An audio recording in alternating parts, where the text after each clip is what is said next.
மேட்சிங்கான வேஷ்டி சேலை மற்றும் குவாலிட்டியான ஷர்ட்ஸ் அண்ட் ட்ரவுசர்ஸ் அஃபோர்டபிள் பிரைஸ்லயும் வாங்க மதுரை யாஸ்கோவுக்கு வாங்க. இது தமிழ்நாடு முழுவதும் உள்ள அனைத்து முன்னணி கடைகளிலும் கிடைக்கும்.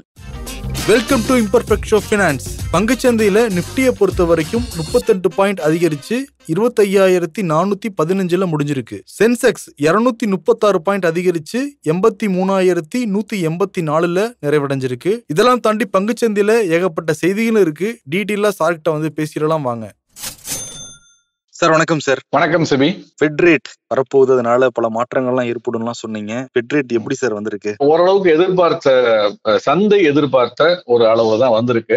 0.5% 50 பேசிஸ் பாயிண்ட்ஸ் வட்டி விகிதம் குறைக்கப்படும் என்று சந்தை எதிர்பார்த்தது. அதை நம்ம நேற்றே சொன்னேன். தனிப்பட்ட முறையில நான் 25 பேசிஸ் பாயிண்டா தான் இருக்கும்னு நினைச்சேன். பட் ஆனால் 50 பேசிஸ் பாயிண்ட்ங்கிறது ஒரு டிராஸ்டிக்கான மூவ், ஒரு மிகப்பெரிய மூவ். இது பொலிட்டிக்கலி மோட்டிவேட்டட் அப்படிங்கிற ஒரு குற்றச்சாட்டு. ஏன்னா அமெரிக்காவில் தேர்தல் வருகிறது இல்லையா, அதனால இது பொலிட்டிக்கலி மோட்டிவேட்டட் அப்படிங்கிற குற்றச்சாட்டு அமெரிக்காவில் எழுந்திருந்தாலும் இது கிட்டத்தட்ட நீண்ட நெடுங்காலத்திற்கு பிறகு, ஒரு பல மாதங்களுக்கு பிறகு நிகழக்கூடிய ஒரு வட்டி குறைப்பு அப்படிங்கிறத தொடர்ந்து ஏத்திட்டு தான் வந்தாங்க. அதனால இது அமெரிக்க பங்குச்சந்தை மிகப்பெரிய அளவில் இதை வரவேற்றிருக்கு. நம்ம பேசிக்கிட்டு இருக்க இந்த நேரத்துல நேற்று அமெரிக்க பங்குச்சந்தை அதிகரித்தது மட்டுமல்ல, இப்பொழுது டோ ஜோன்ஸ் சொல்லக்கூடிய அந்த குறியீடு அது பாத்தீங்கன்னா 450 புள்ளிகள் ஏறி இருக்கு. 1% மேல விலையேற்றத்துல வணிகம் நடந்துகிட்டு இருக்கதை பார்க்க முடிகிறது.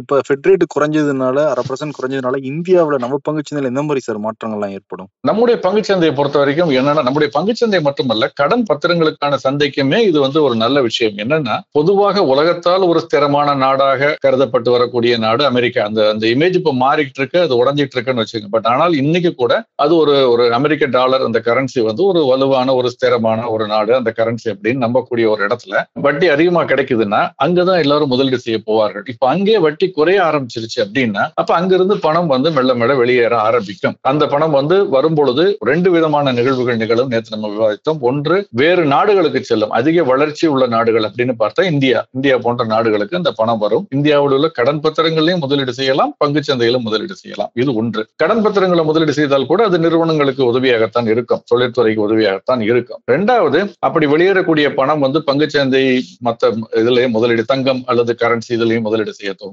அப்படிங்கறத பார்க்கிறோம். அதனால டாலருக்கான டிமாண்ட் குறையும். அப்ப டாலருக்கான டிமாண்ட் குறைகிறதுனாலதான் இன்னைக்கு பாத்தீங்கன்னா நம்ம NSE நேஷனல் ஸ்டாக் எக்ஸ்சேஞ்சில் கரன்சி ஃபியூச்சர்ஸ் ட்ரேட் ஆகுது. அதுல இந்திய ரூபாய்க்கு நிகரான அமெரிக்க டாலருடைய மதிப்பு கூட கிட்டத்தட்ட 12 பைசா இறக்கத்துல 83 ரூபாய் 69 பைசா அப்படின்னு வணிகம் நடந்துகிட்டு இருக்கு. போன வாரம் 84க்கு இருந்தது. கிட்டத்தட்ட 30 பைசா இந்த வாரத்துல நமக்கு குறைஞ்சிருக்கதை பார்க்க முடியும். இது இந்தியாவை பொறுத்தவரை நமக்கு அந்நிய செலாவணி அந்த விதத்திலேயே நமக்கு இது ஒரு பெனிஃபிட் இருக்கும். க்ரூட் ஆயில் இம்போர்ட் பண்றதுங்கிற அந்த ஆங்கிளையும் நமக்கு இது ஒரு பெனிஃபிட்டா இருக்கும். இப்ப RBI கூட என்ன சார் பண்ணுவாங்க, வரும் நாட்கள்ல அப்ப கூடி பேசுவாங்க.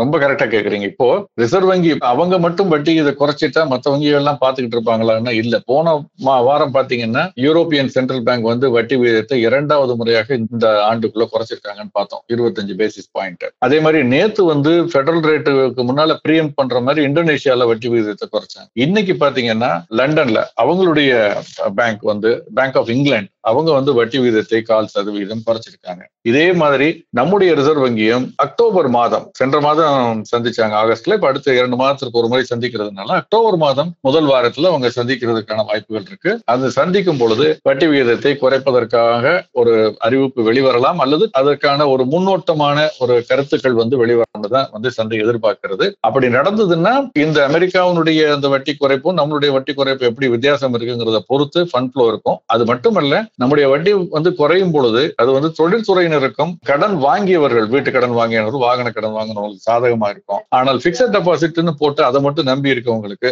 அது கொஞ்சம் வட்டி குறைவான வருமானத்தை வருவதற்கான ஒரு தாக்கத்தை ஏற்படுத்தும். பட் அக்டோபர் மாதம் தான் இதற்கு தெரியும். ஆனால் ஒரு விஷயம், அந்த 2 மாதத்துக்கு ஒரு முறை சந்திக்கும் போதுதான் வட்டி விகிதத்தை குறைப்போம் அல்லது மாற்றுவோம்ங்கிற ஒரு விஷயத்தை மத்திய ரிசர்வ் வங்கி சென்ற ஆண்டே மாத்திட்டாங்க. 2 சந்திப்புகளுக்கு நடுவுல பெடரல் ரேட் ஏத்துறதுக்கு முன்னால நம்ம ரிசர்வ் வங்கி சென்ற ஆண்டு ஏத்துனாங்க. அந்த ஏத்துனதுல காட்டுற வேகத்தை இப்பொழுது இறக்குறதுல காட்டுவாங்களான்னு நம்ம பார்க்கலாம்.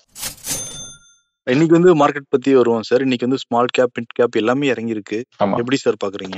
இது ஒரு மிக்சட் பேக்னு சொல்லலாம். பாம்பே ஸ்டாக் எக்ஸ்சேஞ்சை பொறுத்த வரைக்கும் சென்செக்ஸ் 200 பாயிண்ட்டுக்கு மேல ஏறி இருந்தா கூட நிப்டி வந்து ஒரு 38 பாயிண்ட் தான் ஏறி இருக்கு. இது ரெண்டு குறியீட்டுகளிலும் இருக்கக்கூடிய பங்குகள் வேற வேற, சில பங்குகள் தான் காமனா இருக்கும், அந்த பங்குகளுடைய வெயிட்டேஜும் வேற வேற. அதனால இந்த மாதிரி வித்தியாசங்கள் அவ்வப்பொழுது இருக்குங்கிறத நம்ம ஒரு பக்கம் வச்சுக்கணும். But small cap and mid cap இறங்கி இருக்கிறது எதை காட்டுதுன்னா, ஒரு பக்கத்துல நம்ம ஒரு பாப்புலரான ஒரு ஃபேமஸான ஒரு சேயிங் சொல்லுவோம் பங்கு சந்தையில, buy on rumours and sell on news அப்படின்னு சொல்லுவோம். அதாவது ஒரு வதந்தியாக இருக்கும் பொழுது வதந்தியை நம்பி வாங்குவதும் அதன் காரணமாக விலை ஏறுவதும், அந்த வதந்தி உண்மையான பிறகு அந்த பங்குகளை வித்து லாபத்தை பதிவு செய்யறதுங்கிறது இது வந்து பங்குச்சந்தை இது சரியான மெத்தட் நான் சொல்லல. பட் ஆனா இது நடக்கக்கூடியது சகஜம். அதன் அடிப்படையில வந்து நேற்று இந்த நல்ல செய்தியை எதிர்பார்த்து வாங்கி வைத்திருந்தவர்கள் பங்குச்சந்தை தொடர்ந்து அதிகரிச்சிருக்கிறதன் காரணமாக ஒரு பகுதி லாபத்தை பதிவு செய்திருப்பதற்கான வாய்ப்புகள் இன்னைக்கு இருக்கு. அதனுடைய தாக்கத்தை தான் நீங்க ஸ்மால் கேப் மிட் கேப்ல பாக்குறீங்க. பட் பரந்த குறியீடு தவிர்த்து பெரிய குறியீடு, முக்கியமான குறியீடுகள் பார்த்தோம்னா இன்னைக்கு நிப்டியில 30 பங்குகள் விலையேற்ற பங்குகளா இருக்கு, 20 பங்குகள் தான் டிக்ளைன் ஆயிருக்கு. சென்செக்ஸ்ல கூட 19 பங்குகள் வந்து அட்வான்ஸ் ஆயிருக்கு, 11 பங்குகள் மட்டும் தான் டிக்ளைன் ஆயிருக்கு. இது வரும் நாட்கள் எப்படி சார் இருக்கும்? நாளைக்கு ஒரு நாள் தான் மார்க்கெட் இருக்கு, அப்புறம் திங்கக்கிழமை வந்துடும். இதே போக்கு தொடரும் நான் நினைக்கிறேன். அதாவது பக்கவாட்டு நகர்தல் அல்லது இறக்கம்ங்கிறது, அந்த விலை ஏறுறதெல்லாம் ஆப்டிக்ஸா தான் நான் பாக்குறேன். ஏன்னா இன்னைக்கு பாருங்க, இவ்வளவு பங்குச்சந்தை ஒரு 30-38 பாயிண்ட் என்ன இதுல இறங்கி ஏறி இருந்தா கூட அட்வான்ஸ் டிக்ளைன் ரேஷியோ பிராடர் மார்க்கெட்ல பாத்தீங்கன்னா 906 பங்குகள் தான் விலை அதிகரிச்சிருக்கு. அதை விட 2 மடங்குக்கு மேல் 1882 பங்குகள் வந்து விலை இறக்கத்துல இன்னைக்கு முடிவடைஞ்சிருக்கு. அதே மாதிரி இந்த அப்பர் சர்க்கியூட் அப்படின்னு சொல்லி வாங்குபவர்கள் மட்டும் இருக்கக்கூடிய பங்குகளாக 78 பங்குகள் மட்டுமே இருந்திருக்கு. ஆனால் விற்பவர்கள் மட்டுமே அதிகமாக இருக்கக்கூடிய பங்குகளாக 162 பங்குகள் இருந்திருக்கு. 78 162, இதுவும் 2 மடங்கு அப்படிங்கிற அளவுல இருக்கு. சோ இது வந்து ஒரு நெகட்டிவ் ட்ரெண்ட் பிராடர் மார்க்கெட்ல இருக்கிறதான் காட்டுகிறது. அதுதான் வரும் நாட்களிலும் தொடரும் நான் நினைக்கிறேன். வேறு சில விஷயங்களும் வரும் நாட்களில் சந்தையினுடைய போக்கை நிர்ணயிக்கும். ஒன்று நான் சொன்ன மாதிரி ரிசர்வ் வங்கியினுடைய அந்த வட்டி விகிதம் குறித்த அந்த விஷயங்கள். அடுத்தது காலாண்டு முடிவுகள் வந்து அக்டோபர் முதல் வாரம் வெளிவர ஆரம்பிக்கும். இது ஒரு நல்ல விஷயம் இருக்கு, அதை நம்ம கடைசியில பேசுவோம். அது வந்து ஒரு பாசிட்டிவான விஷயம், அதை நான் அப்புறம் சொல்றேன். இது வந்து ரிலையன்ஸ் பவரை பத்தி பேசணும் சார். அதிகரிச்சிருக்கு 5%. இது தொடர்ந்து அதிகரிக்குமா சார்? அந்த தனிப்பட்ட நிறுவனத்தை பொறுத்தவரை அவங்களுடைய கடன்ல வந்து அந்த முக்கியமான பெரும்பகுதி அந்த ப்ரொமோட்டர் வந்து அதை அடைச்சதன் காரணமாக அவங்களுடைய அந்த கொடுத்திருந்த கொலேட்ரல்ஸ் எல்லாத்தையும் ரிலீஸ் பண்ணி வாங்கிட்டாங்க. அந்த நல்ல செய்தியின் காரணமாக நேற்று அதிகரித்தது, இன்று அதிகரித்திருக்கிறது. இதே போக்கு தொடர்வதெல்லாம் அந்த நிறுவனத்துடைய செயல்பாடுகளை பொறுத்து தான் அமையும். இது வந்து சென்டிமெண்ட், ஃபண்டமெண்டல்ஸ் இல்ல. ஒரு பக்கம் ஃபண்டமெண்டல்ஸ், அந்த கடன் அடைச்சிருக்குங்கிற வரைக்கும் ஃபண்டமெண்டல்ஸ். பட் இது வளர்ச்சியை நோக்கி செல்லுமாங்கிறது வந்து நம்ம வந்து பொறுத்திருந்து தான் பார்க்கணும். முதலீட்டாளர்கள் கவனமா தான் இருக்கணும். வாங்குறது விற்கிறதுங்கிறது அது அவங்களுடைய தனிப்பட்ட கால். நம்ம அதை வந்து ஆலோசனை சொல்ல முடியாது, இந்த விலை சரியானதா இல்லையா. பட் இந்த செய்தியை மட்டும் வைத்து வாங்குவதோ விற்பதோங்கிறது இது ஒன் ஆஃப் த ஒரு நியூஸ். பல செய்திகள்ல அப்படிதான் நம்ம பார்க்கணும்.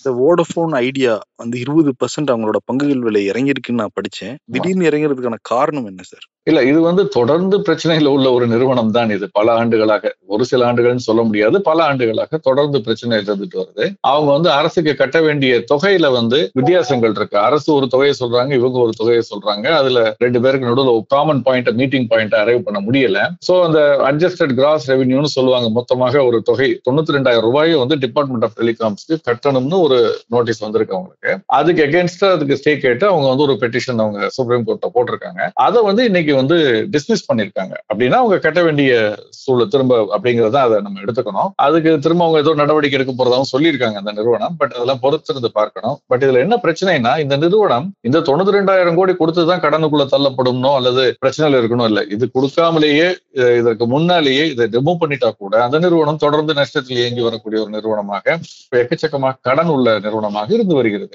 இதை மீறிதான் அரசாங்கத்தினுடைய ஒரு பக்கம் நோட்டீஸ் இப்படி இருந்தா கூட இன்னொரு பக்கம் வந்து முதலீடுகள் மூலமாக ஆதரவு வர்றதுனால அது இன்னும் அந்த நிறுவனம் விழுந்துராம நின்றுட்டு இருக்கு. ஏன்னா போட்டி வந்து ஒரு 4-5 நிறுவனங்களுக்கு கூட இருந்தா நல்லது. ஆனால் அது இன்னைக்கு கிட்டத்தட்ட 3 நிறுவனங்களுக்குள்ளேயும் வந்துருச்சு துறை. ஆமா, அது அப்படியே மாறிடக்கூடாதுங்கிறதுல அரசு வந்து இதை வந்து ஒரு பக்கம் நோட்டீஸ் அனுப்பிச்சா கூட இன்னொரு பக்கம் அதை வந்து தடுத்து நிறுத்திக்கிட்டு இருக்காங்க. இது ஒரு வயா மீடியாவா எங்கேயாவது வந்து உட்கார்ந்து பேசி செட்டில் பண்ணதான் நடக்குமே தவிர சட்டத்தின் மூலமாக நடக்கிற ஒரு முடிவுங்கிறது எப்படி இந்த நிறுவனத்திற்கு சாதகமாக இருக்குங்கிறது நம்ம சொல்ல முடியாது. ஒரு பக்கம் ஐபிஓ, ஆல்ரெடி ஒரு ஹீரோ நம்ம கிட்ட இருக்காரு, பஜாஜ் ஹவுசிங் ஐபிஓ.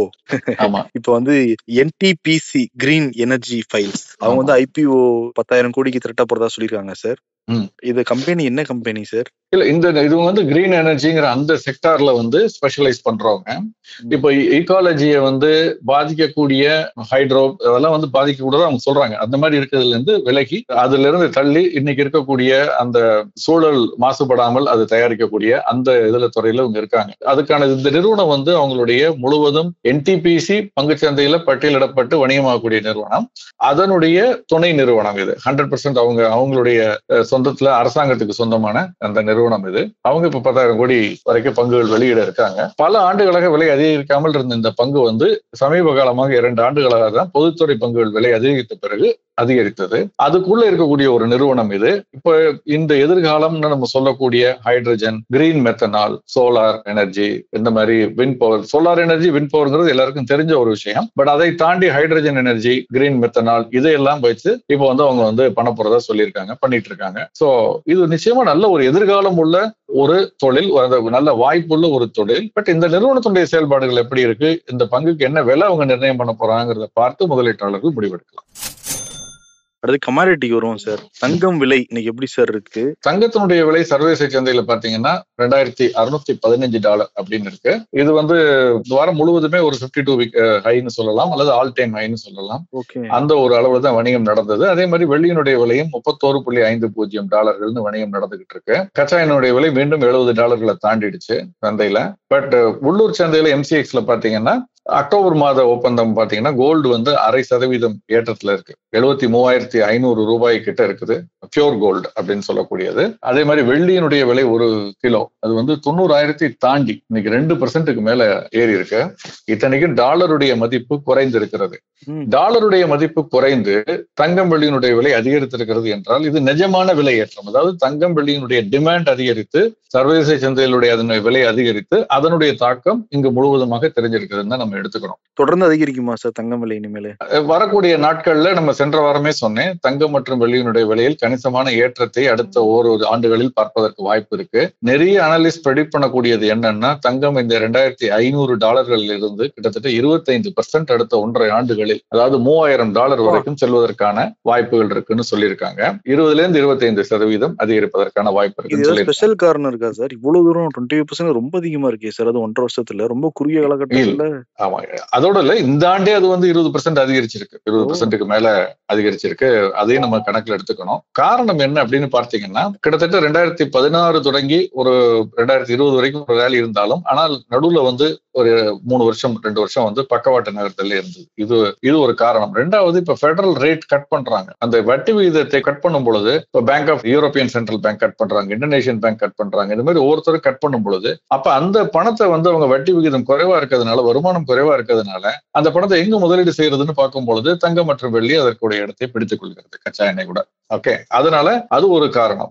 அது நிச்சயமா அது ஒரு காரணம் நம்ம சொல்லலாம். மூன்றாவதாக வெள்ளியை பொறுத்த வரைக்கும் நான் வந்து சென்ற வாரமே சொன்னேன், அவங்க வந்து சாம்சங் நிறுவனம் வந்து பேட்டரி தயாரிப்புல அதனுடைய ஒரு காம்போனன்ட்டை வந்து அதிகப்படுத்த போறதா அவங்க சொல்லியிருக்காங்க, எக்ஸ்பெரிமெண்ட் பண்ணியிருக்காங்க. அந்த செய்தி ஏப்ரல்ல வந்த பொழுதுதான் வெள்ளியினுடைய விலை $95 தாண்டியது. அதற்கு பிறகு ஒரு கரெக்ஷன் வந்தது. இப்ப திரும்ப ஏற ஆரம்பிச்சிருக்கு. சோ வரக்கூடிய நாட்கள்ல பார்க்கும் பொழுது 2027க்குள்ள வந்து இதுல பெரும்பகுதியாக அந்த வெள்ளிக்கான தேவை அதிகரிக்கும்னு சொல்லியிருக்காங்க. இதனால இது ரெண்டுமே, ஏன்னா வெள்ளி வந்து இண்டஸ்ட்ரியல் யூஸ் உள்ளது, கோல்டுக்கு இண்டஸ்ட்ரியல் யூஸ் கிடையாது. அது வந்து ஷார்டேஜ், ரேரிட்டி, அது வந்து அரிதாக கிடைக்கக்கூடிய ஒரு பொருள்ங்கிறதுனால வரக்கூடிய மதிப்பு அது உயருது. ஆனால் வெள்ளியை பொறுத்த வரைக்கும் அரிதாக கிடைப்பதுங்கிறத தாண்டி அது வந்து ஒரு தொழில் இண்டஸ்ட்ரியல் யூஸ் பண்ணக்கூடிய ஒரு பொருள்ங்கிறதுனால அதுவும் ஏறி இருக்கு. அது மட்டுமல்ல, காப்பர், ஜிங்க் இது எல்லாமே ஏறி இருக்கு. இதுல நீங்க கவனிக்க வேண்டிய விஷயம் என்னன்னா, சர்வதேச சந்தையிலையும் இது ஏறி இருக்கிறதுக்கு முக்கியமான காரணம், டாலருடைய மதிப்பு குறையும் பொழுது அந்த டாலரை வைத்து நாம் வாங்கக்கூடிய பொருட்களுடைய மதிப்பு உயரும். ஏன்னா டாலருடைய மதிப்பு குறைஞ்சிருக்கிறதுனால நம்ம அதிக டாலரை கொடுத்து அந்த பொருளை வாங்க வேண்டும். இப்போ அது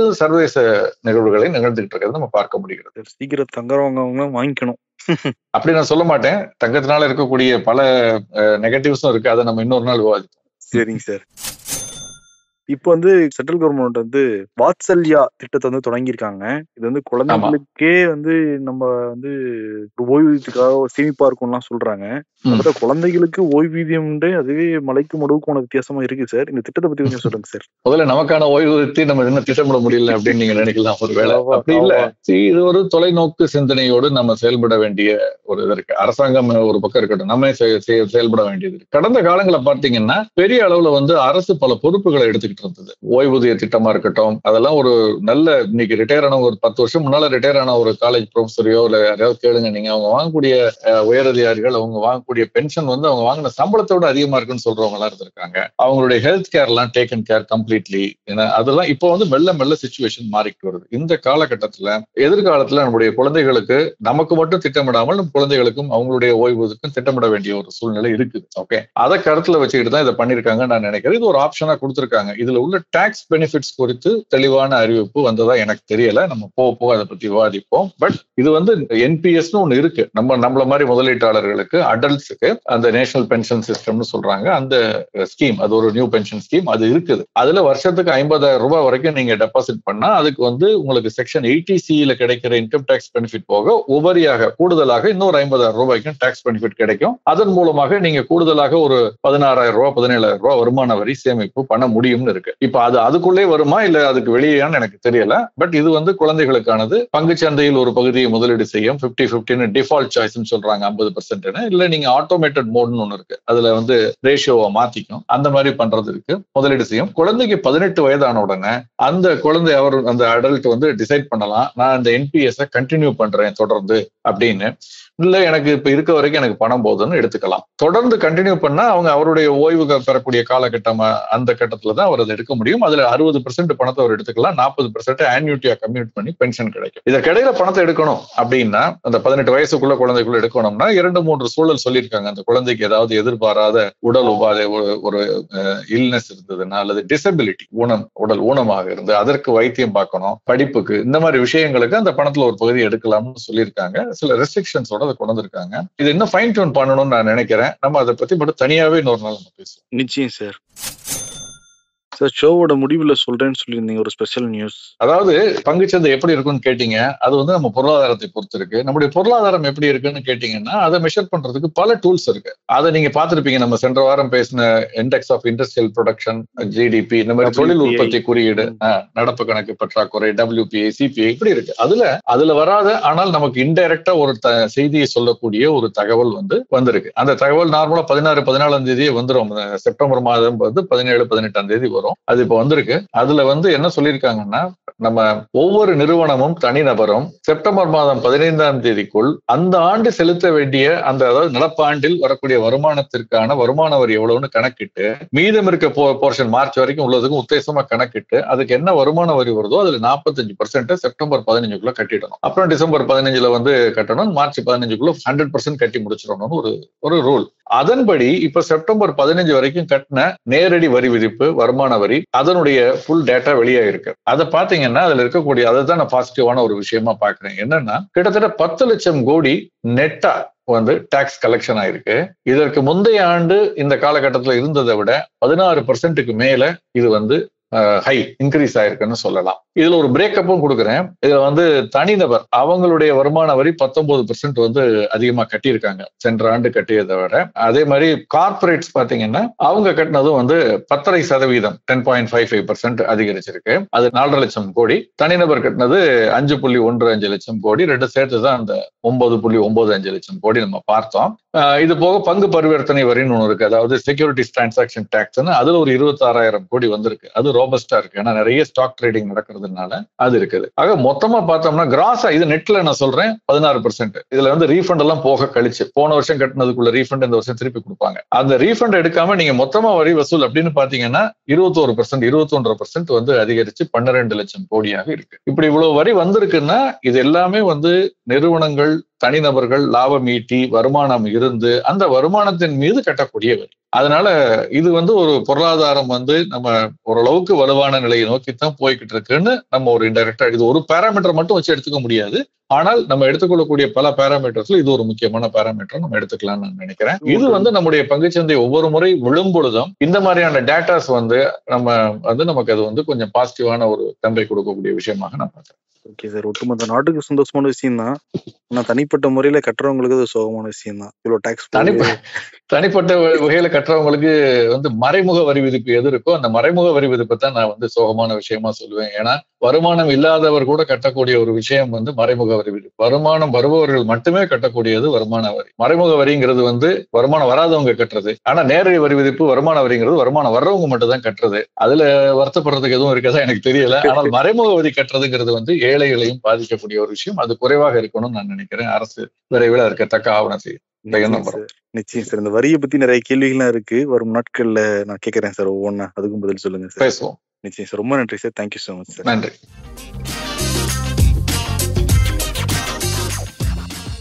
வேட்டி சேலைய மேட்சிங்லயும் மற்றும் குவாலிட்டியான ஷர்ட்ஸ் அண்ட் ட்ரவுசர்ஸ் அஃபோர்டபிள் பிரைஸ்லயும் வாங்கணுமா? அப்போ மதுரை யாஸ்கோவின் ஷர்ட்ஸ் அண்ட் ட்ரவுசர்ஸ்ல தான் வாங்கணும். இது தமிழ்நாடு முழுவதும் உள்ள அனைத்து முன்னணி கடைகளிலும் கிடைக்கும். உனக்கும் எனக்கும் வேஷ்டியும் சேலையும் இனி என்றும் ஒன்றாய்.